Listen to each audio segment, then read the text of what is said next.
Well, there she is, sipping her coffee. Good morning. Good morning Good to morning. you.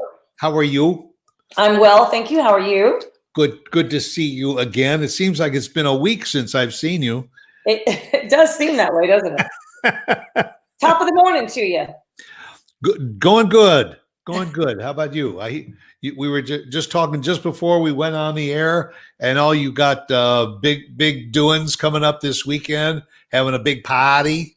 And we're not a big, just the kids. The kids are getting other kids together for their engagement, one of their engagement celebrations. So, yeah. Boy, let the games begin. Let the games begin. Exactly. Yep. So, unfortunately, since we have to obviously follow COVID guidelines and restrictions, we have to have a certain number of people in attendance, and we are outdoors.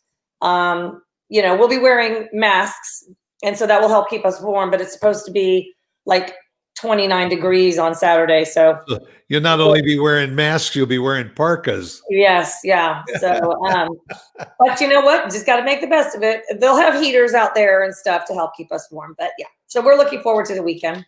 Yeah, everybody will be wearing hoodies, Yeah. and masks. So it'll be like the only thing you'll be able to see is each other's eyes. Exactly.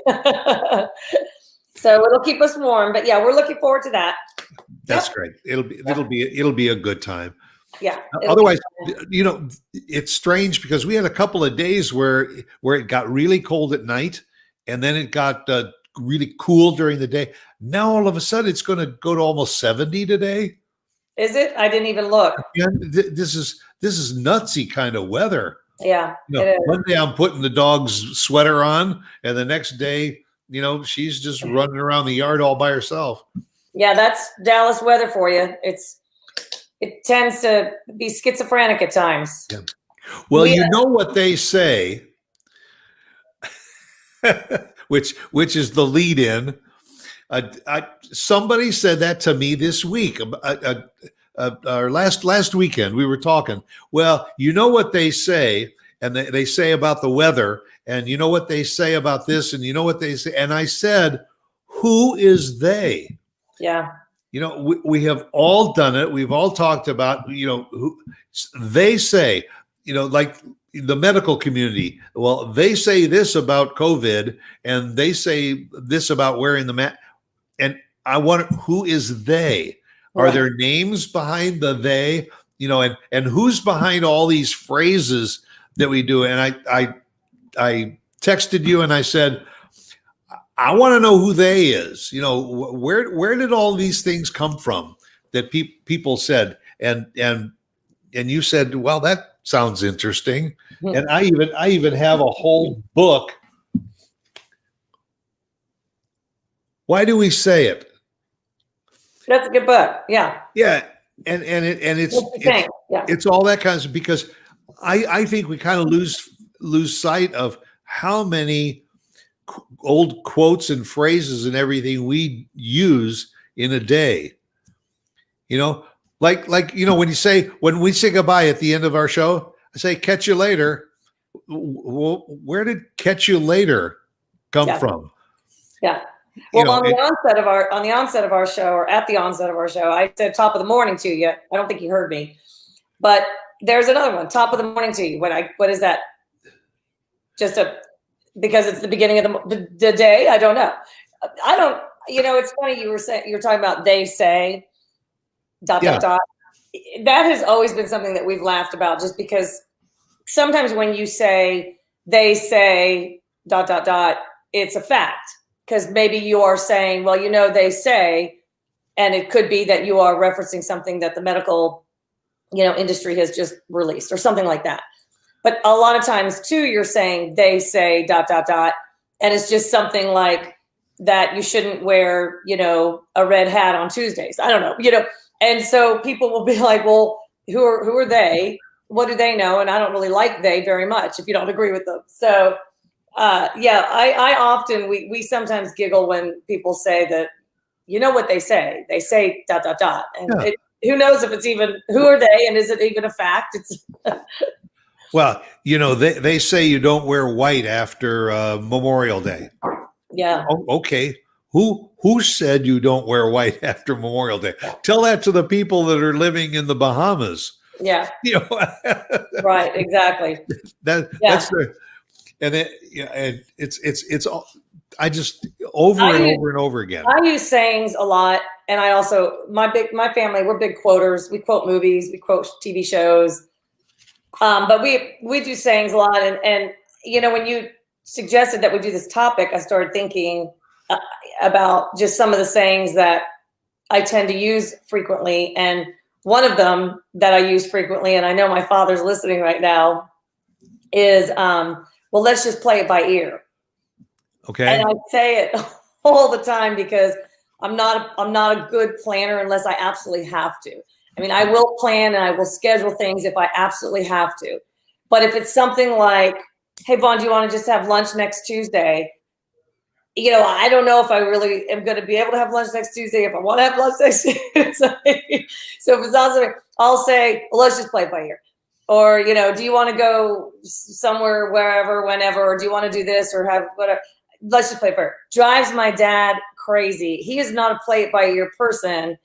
He likes to put things on his list, his calendar. He's very, you know, regimented in his routine.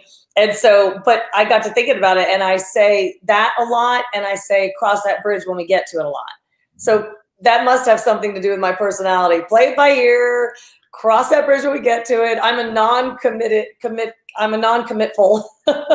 and one of the big ones in our family is, it is what it is. Oh yeah, yep. It is what it is. Yep, that's a good one. I think we use that one a lot too.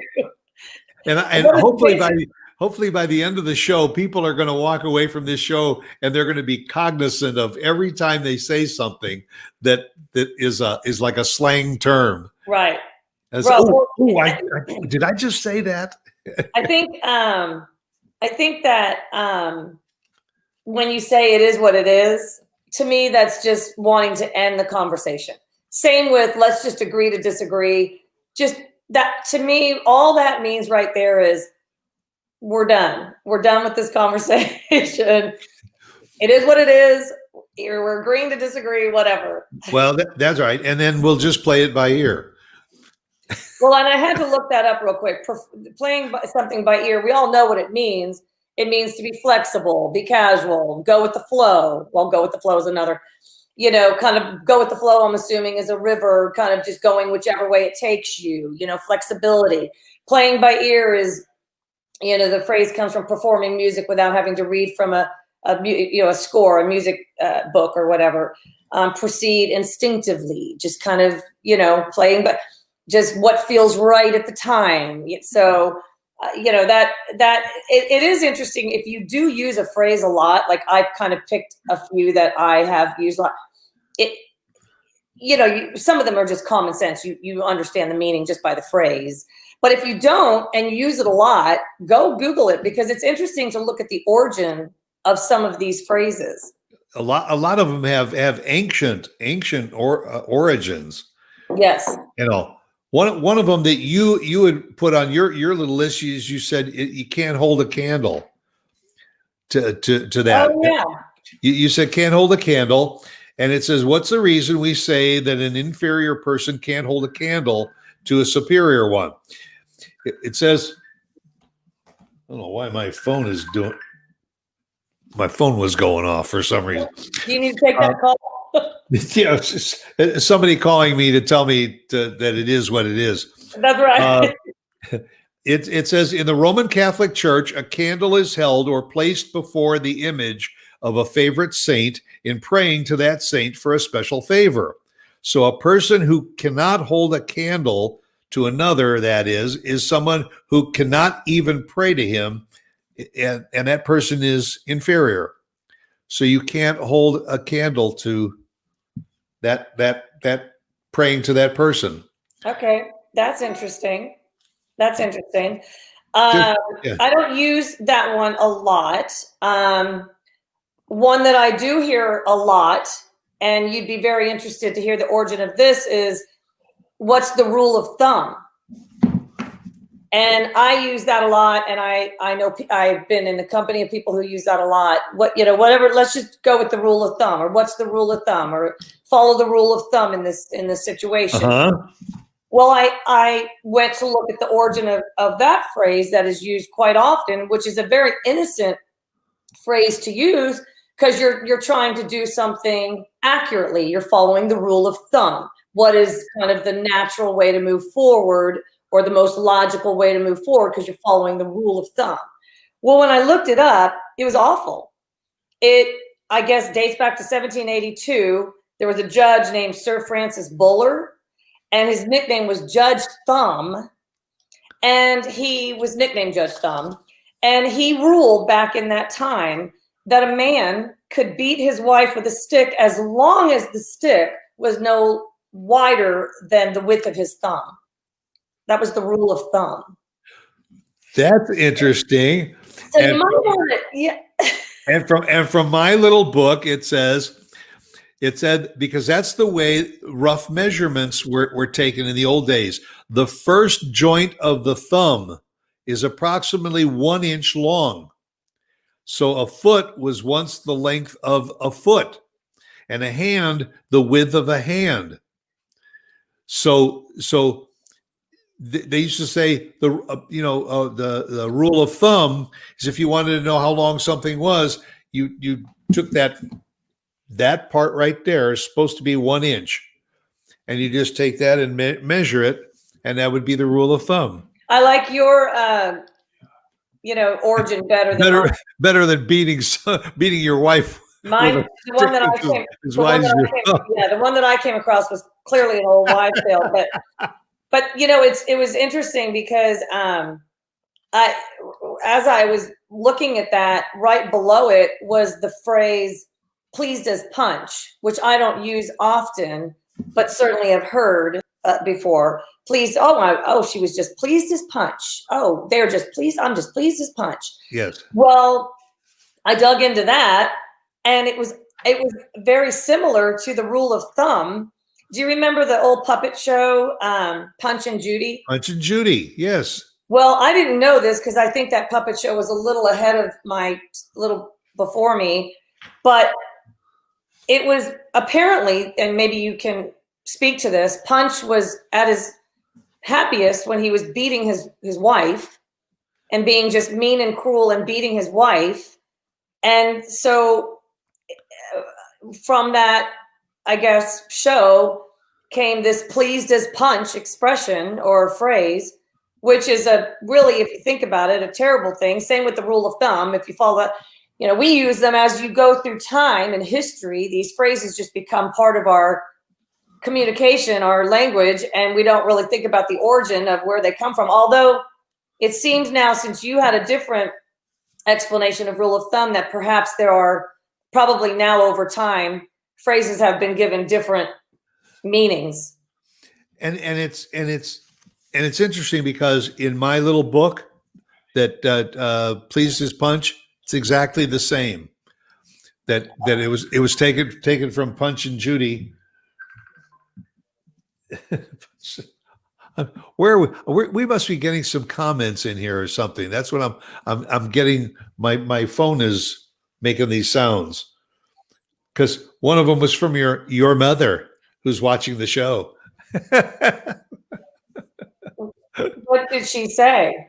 I don't know. I'm trying to find it. I don't know. Maybe Mark gets something that comes across his screen, but I think they're having trouble getting the show. So don't. Well, yeah. Oh. Anyway, might have to catch it later. What? I just my phone just popped up on my phone, and it was Vaughn's mother that was calling in or commenting or something. And anyway, we are just so popular that people are trying every way they possibly can to get to us. Yes. But it is what it is. Okay, there it is. Hey, that's right, Stuart. It is what it is. Okay, well, we're just going to have them, if they need us, they can text us. So I've got my phone on now. Yeah. Okay, well, what about this one? And I use this one, and I know this is a popular one, and I'm a cat lover, so I love it. But cat got your tongue? Of course, we all know what that means when you can't think of what to say. The cat got your tongue. Yeah. And the origin of this saying, the English Navy, so my brother-in-law would be interested in, well, he wasn't English Navy, but in the Navy, to use a whip called cat o' nine tails flogging. The pain was so severe that it caused the victim to stay quiet for a long time. Another possible source could be from ancient Egypt, where liars and blasphemers' tongues were cut out and fed to the cats. Wow. So cat got your tongue. Ooh, ouch. Ooh. is actually, the way I'm understanding it, is cat got your tongue was used as a form of punishment. So when you say to somebody, cat got your tongue, you're just saying you can't think of what to say, but the meaning behind it is you can't think of what to say, therefore you must be lying. We're going to flog you or feed your cat or feed your tongue to my cat. Yeah. Very interesting, because we use that one a lot. Here's one called, how somebody says, well, to break the ice. Yeah. If in a conversation, somebody break the ice. It says whaling ships and others sailing to the Arctic regions often find ice clogging the channel through which they had to pass. So they must send boats ahead to break the ice for them. Oh, okay. And so that was sending somebody out to break the ice. Well, that makes sense. That's a very logical one. Yeah. That makes sense. Some of these meanings are very directly connected to the actual, saying itself, but some of them are just really out there. And we're all using these phrases and they have nothing to do with the actual meaning behind it. Yeah. And I mean, some of them are logical. And as I say, some of them either go back to ancient times and meanings, or just earlier cultures. Yeah. How about rub the wrong way? I use that one a lot.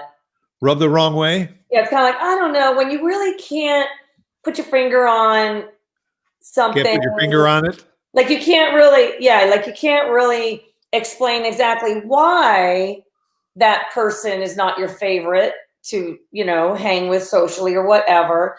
You just kind of use the phrase, well, I don't know, Johnny just rubs me the wrong way. And then that just kind of means, okay, can't really explain, not like he's done anything specific to me, but just rubs me the wrong way. And yeah. I've used that before too, because sometimes there are people in your company and you can't really explain it. It's not like they've done anything to you really directly, but they just rub you the wrong way. So that one I looked up, and it is back from early American days during the colonial times. The servants would rub the floorboards either the right or the wrong way. And the wrong way, which is not wiping them with dry fabric after wet fabric, would cause streaks to form and ruin the floors, leaving obviously the homeowner very annoyed. So rubbing the wrong way annoyed their homeowners or whatever. And so annoyance came from rubbing something the wrong way. And I think annoyance is a good word for that phrase, because you're not angry, you're not whatever, you're just kind of like, I kind of just don't really need to hang with that. They rub me the wrong way, or something rubs you the wrong way. I like that one. Yeah, that's a good one. And another one with this one is a little logical. When you go to a concert or you say, he's really in the groove. Yes. Goes back to when they made phonograph records, that if you put the needle down and it didn't get right in the groove, it would make a screeching sound or whatever. Yeah. Mm-hmm. But to get it to play perfectly, you had to make sure that the needle got in the groove. In the groove. I like that. there's a large percentage of our audience that won't understand that and that explanation of the needle going into the groove of the record. But yeah, well, the old people know that, and the very young people, because vinyl records have come back into vogue again.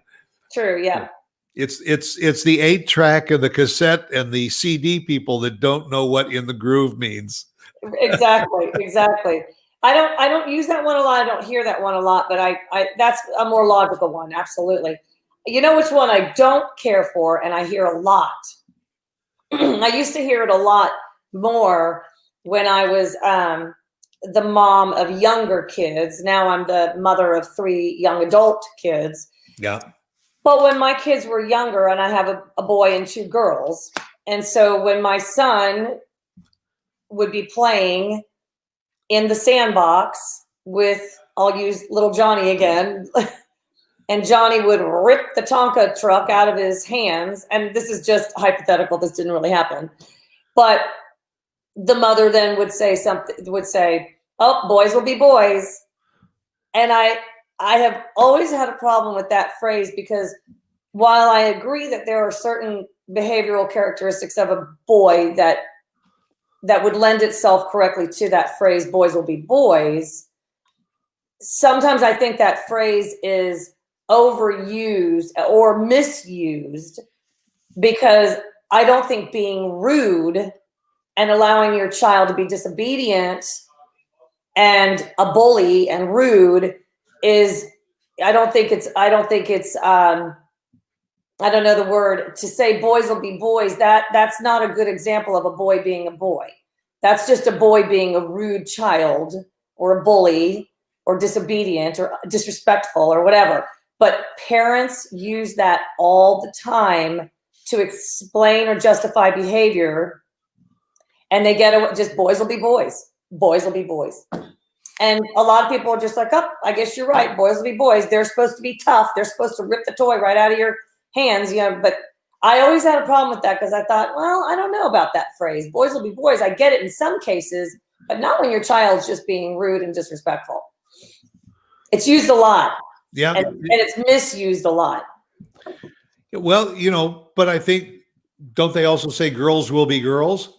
Not as much, I don't think. I mean, maybe they do, but I don't hear that as much. I always hear boys will be boys. I never hear girls will be girls. I'm sure that they do. I think the more popular of the two would be boys will be boys. Well, and in today's society, if you want to be politically correct, I guess you could say that boys will be girls and girls will be boys. Let's not go there. Because if we're going to go down that path, we all got all kinds of phrases. Right. I mean, the whole pronoun thing now, I'm trying to keep up with that.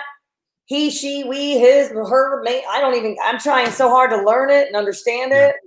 Yeah. Have you seen that? A lot of people will put their names, especially like we have our names below us. And sometimes people will put in Stuart Sachs, he, him, whatever, and referring that out. I'm still trying to catch up to all of that stuff. Yeah, me too. That's a whole other topic for a whole different show. Yeah. Okay, how about this one? We use this one a lot because we're big sports fans over here. And we say it's not over till the fat lady sings a lot. When Phil is like thinking, and Phil's very bad about this. He'll, before the game's over, if our team is ahead, he just assumes we're going to win and just starts celebrating prematurely, and it just drives us all crazy because we feel like he's jinxing us. Right. Because you don't celebrate until the very, very end of the game, until they've crossed the finish line, so to speak. It's just, so it's not over till the fat lady sings. So did you have that one in your book? Yes. And you know where that goes back to opera. Yes. That usually at the end of an opera is the aria by a woman who is usually a robust stature, because for that, and that's when the opera is finished. Is after the heavy set lead actress sings her big aria. So it's in and over till the fat lady sings. And you know what's similar to that? Don't count your chickens before they hatch. Yes. So you say that sometimes at a sporting event too. Hey, looks like we're going to win another one. Well, don't count your chickens before they hatch. Right. Absolutely. And don't put I got another one. You were talking about sports. Your father would probably enjoy this. You know the origin of the doubleheader? No. A doubleheader is based on the railroad industry. Is you used to see a train that had one engine, but sometimes if it was a long freight train, it would have two engines. So it would have a double header.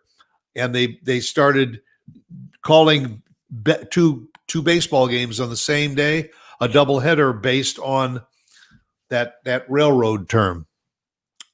See, okay. This is such an educational show. It is. I mean, I think it's interesting because I mean, but we use these sayings so casually now, and we all have the same understanding of how we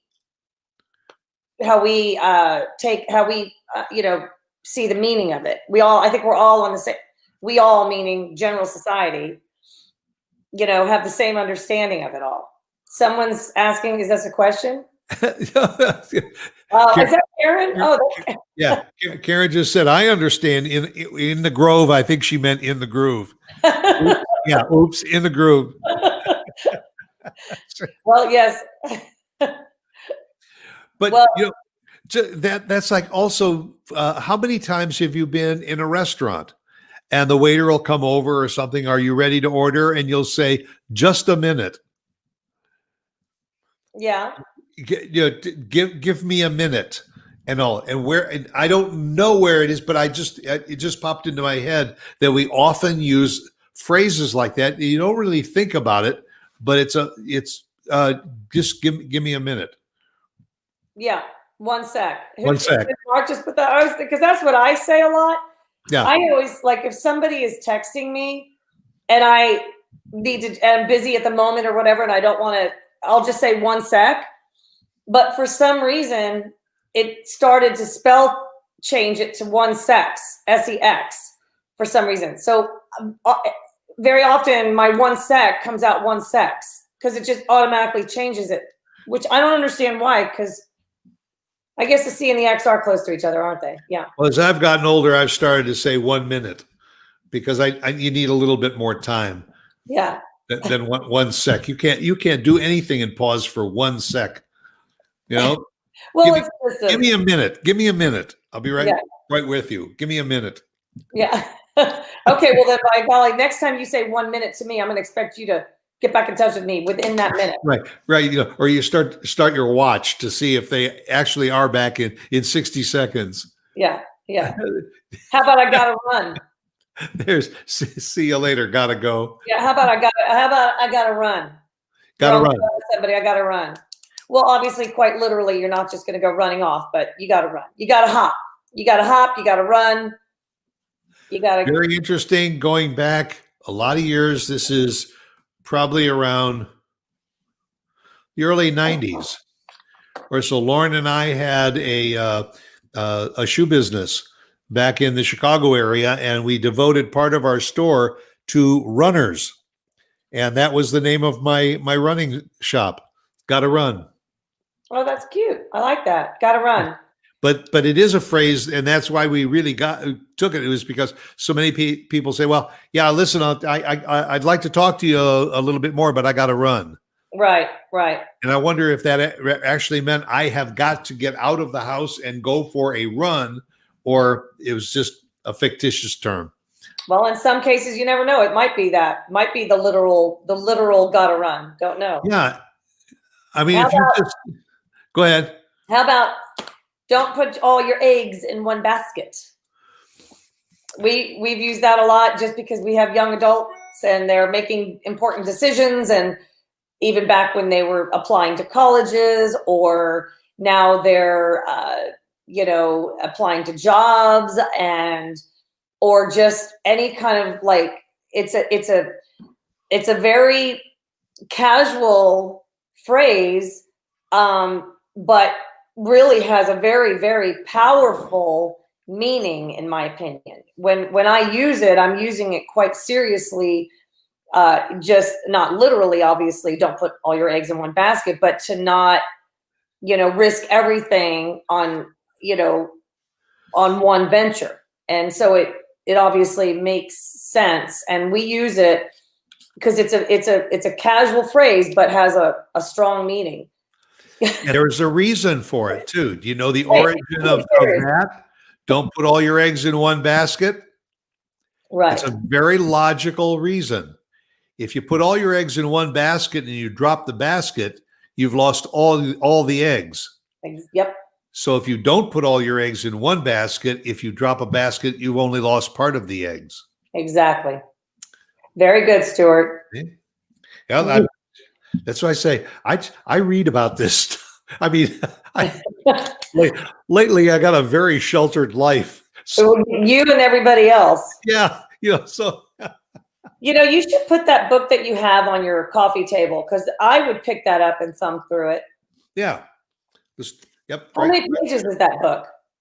Did you get it as a gift? Why do we say it? I sent away for it. I was looking for things to quote, and it says the stories behind the words and expressions and cliches that we use. I like that. That's a good coffee table book. Yeah. It's or you could put it it's also a good bathroom book. I was just gonna say, or you could put it in a bathroom. Hey, Stuart, you took the words right out of my mouth. Right out of your mouth. See another phrase. You took the words right out of my mouth. I wonder if that's in the book. Go look it up. I bet you it is. Here, you look it up. While you look it up, I'll read, because I bet you it is in there. It's a popular one. I'll give you another one. Give the cold shoulder. You give a cold shoulder to somebody, which is like unwelcoming somebody or antisocial towards someone. In medieval England, it was customary to give a guest a cold piece of meat from the shoulder of mutton, pork, or beef when the host felt it was time for the guest to leave. This was a polite way to communicate, you may leave now. I love it. Next time I have a dinner party, I'm just going to slap a cold piece of meat down in front of someone's plate. You may leave now. Here's your cold, Stuart, here's your cold mutton. Bye. Yes. Yeah. And don't let the door hit you in the butt on the way out. Which is another, hey, don't let the doorknob hit you in the, which means I'm slamming the door right as you step 1 foot out. Oh yes, read between the lines. That's a good one. Read between the lines. I use that a lot. Yep. And I don't have that one. I didn't look that up, but I'm going to assume, obviously, reading between the lines is just don't make assumptions, right? Or read between the lines so that you have all the details. I mean, I think sometimes we don't realize how many times in a day we use an old phrase like that. Catch you later. Yeah. I wonder if I've got catch you later in there. Well, did you find the other one? I didn't. It wasn't in here. Really? Oops. Catch you later. Some of these might be considered slang and not phrases or sayings. Right. So how about go the whole 9 yards? The whole 9 yards? To try your best at something, obviously. During World War II, the fighter pilots were equipped with 9 yards of ammunition. Did you know that, Stuart? Oh, okay. On the belts. The belts of ammunition were 9 yards long? 9 yards long. When they ran out, it meant that they had tried their best at fighting off the target with the entirety of their ammunition. So go the 9. That's actually very interesting. Go the whole 9 yards. Yeah. Refers to the World War II fighter pilots, 9 yards of ammunition. That's very interesting. Did you know that, Stuart? No, I didn't. See, you learn something every day. Well, and you learn something new every day. And actually, that's probably in your book. And the other one is, well, who knew? Who knew? Who knew? Who would have thunk it? Yeah. Okay, well, since we paid tribute to our cats with Cat Got Your Tongue, I thought it only fair to pay tribute to our dogs, our canines, barking up the wrong tree. Barking up the wrong tree. To have misguided thoughts about an event or situation, a false lead. The origin is, it refers to hunting dogs. Do you remember our old dog Duke? Yeah. He was a hunting dog, Hungarian hunting dog. Anyway, it refers to hunting dogs that may have chased their prey up a tree. The dogs bark, assuming that the prey is still in the tree when the prey is no longer there. So barking up the wrong tree is basically you're off target. You are no longer chasing your prey. Your prey has gotten away. Or the book says, or they picked up a wrong scent, that they were looking for a fox, and a raccoon ran up a tree, and so they chased that scent up the tree and found out that there was a raccoon up there, so they were barking up the wrong tree. Ah, I got you. Okay. Hey, Stuart, have you ever buttered someone up? Buttered someone up? Yes. Okay. What did there's an old phrase, well, butter my butt and call me a biscuit. Oh gosh. Okay, what's that mean? That actually is another name of a book that I have. You have a book called Butter Me Up and Call Me a Biscuit? Well, butter my butt and call me a biscuit. And it's just,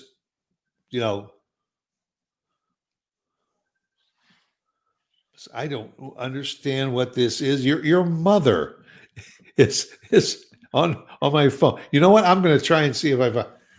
Hello. Okay, don't even worry about it. She might. I think what's happening, Stuart, is she's trying to get on the show, and when she's using her cell phone in ways that she could sometimes be FaceTiming someone she doesn't know, or sending a private messenger on Facebook. So just let that go. Well, who knew? You gotta love her. You gotta love her. Have you ever been to a performance and you said that he brought down the house? Oh yeah.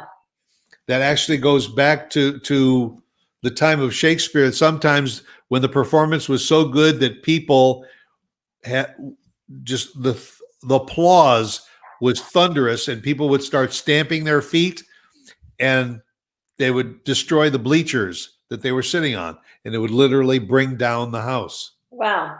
So that's they interesting. Yeah. So I tell you what, that part of any show is my favorite. I love live performances. I love going to Broadway and seeing Broadway shows, or even here at our local theaters. While I love the shows themselves, like the shows, but I love the end, the applause, the standing ovation. That moment in a show always gets me, puts a lump in my throat. It's just, you know what that's called? It's called the cat's meow. It is? Sometimes. Yeah. He was the cat's meow. Well, yes, I like that one. The cat's meow. Yes. Yeah. Okay. Well, I never finished telling you what buttering someone else meant. Oh, yes. It was a customary religious act in ancient India. The devout would throw butterballs at statues of their gods to seek favor and forgiveness. So if you really literally want to butter someone up, you need to throw a butterball at them. Apparently. No, to butter somebody up, they actually threw butter? Yep, butterballs. Yep. And I guess have you ever had to bury the hatchet with someone? I've used that phrase. To end an argument, let's just bury the hatchet. Yeah, make peace, stop a conflict. It dates back to the early times North America when the Puritans were in conflict with the Native Americans. When negotiating peace, the Native Americans would bury their hatchets, knives, clubs, tomahawks, all their weapons literally were buried and made inaccessible. That was quite literally burying the hatchet so that they wouldn't, fight and harm each other. Right. That's interesting. Have you ever bought something that was dirt cheap? I have. Nope. And that really it's called and that sale. basically means that there is nothing that is cheaper than dirt. Okay, yep, makes sense. So it's dirt cheap because dirt you can pick up off the ground and it has no value. And so people are always looking for something that's dirt cheap. And then my mother used to follow up with a phrase like that. Well, you get what you pay for. I say that a lot. Yeah. I say that a lot. You know why? Because Phil always talks me into buying the cheaper whatever. And then it usually turns out to be not as good as what I right. And then when it fails or it breaks, you say, you see, you get what you pay for. Yep. I do. I never miss it. I never miss an opportunity to say that. My mother used to use that one a lot too. Yeah. Have you ever been caught red-handed? Yeah. Where does that one come from? I don't know if I've got that one in my book. Obviously, to be caught red-handed means that you're caught doing something wrong, but it originates from Old English law that ordered any person to be punished for butchering an animal that wasn't his own. The only way a person could be convicted is if he was caught with the animal's blood still on his hands. So he was caught red-handed. He was caught red-handed. Okay, this is a weird one. And I don't use it a lot. I don't hear it a lot. Don't throw the baby out with the bathwater. I have heard it before. Yeah. It basically means don't get rid of valuable things along with the unnecessary ones. So the origin actually starts with an exclamation, "You won't believe this one." It goes on to say in the early 1500s, people only bathed once a year. That just can't be true. Not only that, but they also bathed in the same water without changing it. The adult males would bathe first, then the females, leaving the children and babies to go last. By the time the babies got in, the water was clouded with filth, and the poor mothers had to take extra care when they poured out the water. Yes, that the baby didn't slip out because you couldn't see it in the tub. Yes. So Holy be careful when be careful when you're getting rid of, because I mean, especially right now during quarantine, COVID, all that, people were cleaning out their houses. People were getting rid of things, just trying to use that as a time and opportunity to declutter. So I bet people were using that expression maybe a lot. Don't throw the baby out with the bathwater now. Be careful with what you get rid of. I mean, I can't believe, I find it hard to believe that there could be anybody that could bathe only once a week, let alone annually. Yeah, I have a hard time believing that one too, but that's what they say, Stuart. That's what they say. Yeah. So, okay. Hey, how about we just let our hair down this weekend? Let your hair down. Have you got the origin of that? I do. The aristocratic women of medieval times were obliged to appear in elegant hairdos that were usually pulled up. We would call those today an updo. The only time they would let their hair down was when they came home and relaxed. You know what I find interesting about that? Is for me, it's the opposite. When I'm out and about running errands or just whatever, my hair is down. When I come home is when I pull my hair up in a big knot. I always have my hair up in a big knot, just get it off my shoulders, get it out of my face. So it's the opposite of back in the medieval, whatever, times. Holy cow. So that. Well, yeah. And then I guess another phrase is we got to get out of here. Yeah, we got to run. We got to hop. Got to run. because we've beaten this dead horse. Dead horse. I think I might go get that book. Give me the title of that book again. Here it is. Why do we say it? Okay. Who's it by? Well, I know it's by a lot of people, but I mean, who put it together? Whatever. No author. It just no. It doesn't say who it was compiled All right. by. Okay. No big deal. I'll find it. Yeah. Fun book. But it's fun. So I think it's just been fun talking about all this kind of good stuff. Yep. on Always the a good show. time. And now you watch, both you and I, all week long, the rest of the week, we're going to say something and say, oh boy, there's another one. I just caught myself saying something else. But it is what it is. Hold on. Here comes Hold Mark. on. Don't go away. Don't go away. Don't go away. Okay. Stuart had a big birthday. It was huge. He old guy now. It was What do you like? 109 or does that move to 110? Now it's 110. 110. Yeah. So he old guy. That's right. Do you have a good birthday, Stuart? I'm getting to be as old as dirt. That's right. That's Did you pretty have- darn cheap. Another phrase. Yeah. Well, you're looking good. Well, I just wanted to hop on. Looking good for an old guy. Happy birthday to you guys. You had a good birthday.